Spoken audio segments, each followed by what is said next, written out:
Genuous, and then Mr. Baines. Go ahead, Mr. Genuous.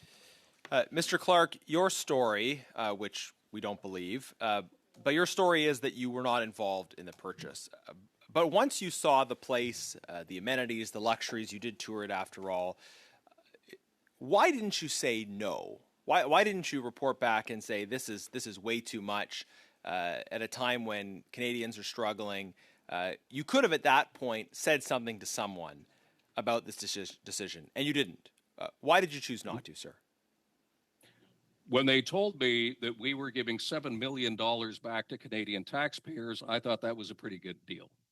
Yeah, but that's comparing apples to oranges, and we've talked about how absurd those numbers are before. Did they tell you those were the numbers at the time, sir? Yeah.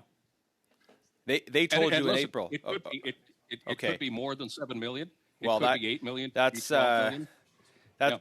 that's quite something since the property wasn't listed for months and months afterwards. But your testimony today is that you were told at the time in April the magnitude of their estimated alleged savings. So we'll probably want to follow up on that claim you've just made. Sir, I have a few more questions about your background. Minister Jolie has appointed you twice, at least. The first time was when she was Heritage Minister, and then she appointed you again when she was Foreign Affairs Minister. She first appointed you to chair an advisory committee to recommend appointments while she was Minister of Heritage, appointments that included the CBC. Is that correct? That's right. Okay. What was the period over which you held that position? I think it was about 4 months. Okay. Did you recommend the appointment of Catherine Tate? I recommended two candidates, and the government chose. Okay, she was one of them? Yep. Okay. You were recommending candidates for the board of CBC as well. Did you recommend the appointment of Mr. Harley Finkelstein? Yes. Okay. Were any of your children employed by Mr. Finkelstein's company at the time when you recommended the appointment? Yeah. Okay. Does that seem like a problem to you? Mr. Finkelstein is one of Canada's greatest entrepreneurs. He might be a great guy, sir. I've never met him, but the point is, your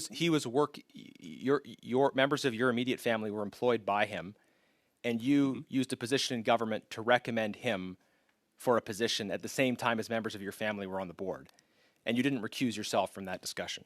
Our family was not on the board of Shopify. No, but they were employees of his company. Employees, yes. Yes, okay. But not on the board, as you right, stated. right. You recommended him to the board while members of your family were his employees. That's on the record, and people can now make their judgments. Sir, you were a journalist until 2017. Is that correct? I didn't recommend him to the board. Which board are you talking about? Okay, I think we're past this now, and I have limited time. You testified that you recommended him to be on the board of CBC. Now, you were a journalist until 2017. Is that correct? Point of order, Chair. Can I have point of order? It was on a list of names. Point of order. Excuse me, point of order. Go ahead, please, on the point of order. I want to ask about relevance. Relevance in terms of where Mr. Genuous is going with this has nothing to do with anything with regards to the residents in New York City. This is asking the Consul General about past matters in his life and in past roles. This has absolutely nothing to do with the topic at hand here at this committee. And I know Mr. Genuous likes to go down these paths and become like some sort of spy detective, but let's get serious here. There's no relevance here, Garnett. Okay, Mr. Sabera, we always allow Can I just comment on this point of order, Chair?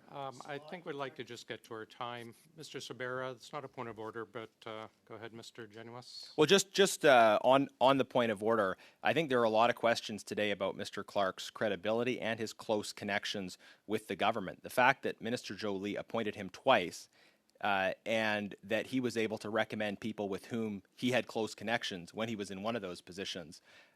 And now he's in this new appointed position. He's living in this. He's receiving the benefits associated with this $9 million residence. I think these things are very much relevant to the questions of credibility that are involved. But I have a minute and a half left. Is that right? 1 minute. Sorry, I'm commenting on the point of order, though. This wasn't part of my time, or. Yes, it was. Cutting into my time. Okay. Chair, I don't think that was clear. Very quickly, you were a journalist until 2017. During the 2011 election campaign, a member of your family had a senior position within the Liberal National Campaign. Did you disclose that at the time?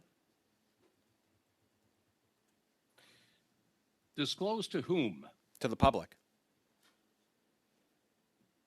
It was not relevant. Okay. Thank you for that.